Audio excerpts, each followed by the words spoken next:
Hamas says Israel killed one of their leaders in an overnight airstrike in Lebanon and 3 other Palestinian leaders in Beirut. Nate Foy live in Tel Aviv with the details. Nate.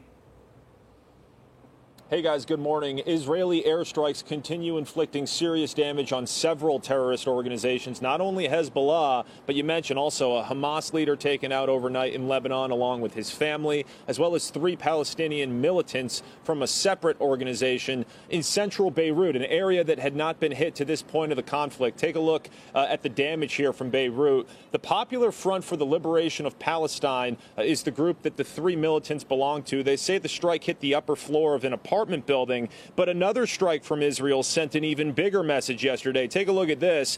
Israel hit Yemen's port city of Hodeidah. This is retaliation after Yemen's Houthi rebels fired 2 missiles at Tel Aviv last week. Israel hit its target from over 1,100 miles away. That's roughly the same distance from Israel to Iran. Israeli leaders said after the strike it brings a clear message about Israel's capabilities. Meanwhile, Iran is reportedly helping Hezbollah select new leadership after an Israeli airstrike killed Hassan Nasrallah and 20 other terrorists on Friday. Iran's parliament met yesterday chanting death to Israel and here I am, Nasrallah. Now, we are still waiting on the response from Iran after Nasrallah's killing, but there are reports, interestingly, that small groups of Israeli special forces are making small incursions into Lebanon to gather intelligence ahead of a possible ground invasion. Hezbollah's deputy chief just spoke moments ago. He said if that happens, Hezbollah is ready for it. We'll send it back to you guys. All right, Nate Foy live for us in Tel Aviv. Nate, thank you so much. Let's bring in former senior advisor to Donald Trump's ambassador to Israel, David Friedman, Rabbi Aryeh Lightstone. Rabbi, good morning to you. Just want to get your thoughts, big picture, on what has transpired over an extremely short period of time where Israel has decimated the command structure of Hezbollah, taking out their leader of 30 years and just about everybody serving under him. What does this mean for Israel in the war moving forward?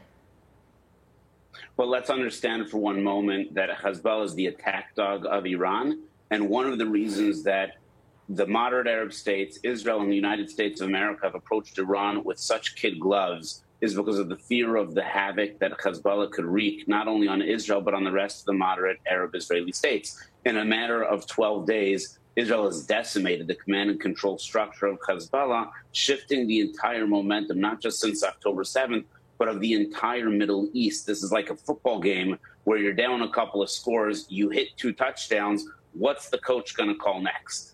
Yeah, well, now Iran has vowed to retaliate. So where is your level of concern when it comes to that, and your thoughts on a potential direct strike on Israel from Iran? Well, on April 13th, Iran issued a direct strike against Israel, and the United States of America, together with Israel and other moderate Arab allies, were able to defend against that attack.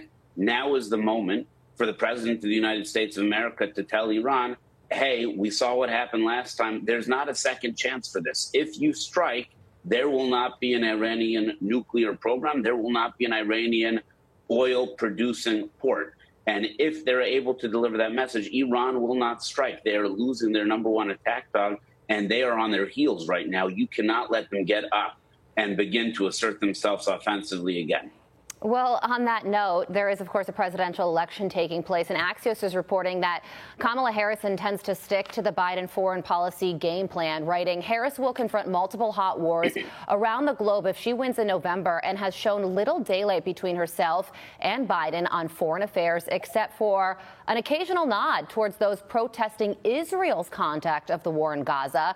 Harris might not keep all of Biden's foreign policy personnel in views if she's elected, but she's mostly signaling continuity, at least for now. So what do you think about that? It sounds like at best Kamala Harris would be similar to Joe Biden when it comes to the war in Gaza and Middle East strategy overall. At worst, she could be making those nods towards pro-Palestinian supporters even more than the current administration is right now. Yeah, let's be very clear. Both of the hot wars going on both in Europe and the Middle East are President Biden's hot wars. It's his weakness and his feckless relationship to our allies and our close friends that have allowed wars to be able to occur. Harris will make this substantially worse. President Trump brought us peace throughout the Middle East, and Biden has brought us the images that you see on the screen. The only difference between Biden and Harris is, to me, it's unclear who Harris would be rooting for in these wars. Israel has taken the offensive against these horrendous terrorists who are guilty of killing Americans. Let's not forget about the Marines in Lebanon in the 80s that have finally been avenged nearly 40 years later. Israel has done that. Israel has the ability to put Iran on its back foot after Harris has put them off the mat. Let's hope that we're able to help Israel continue and finish the war. Yeah, and their back foot is exactly where they should be. Rabbi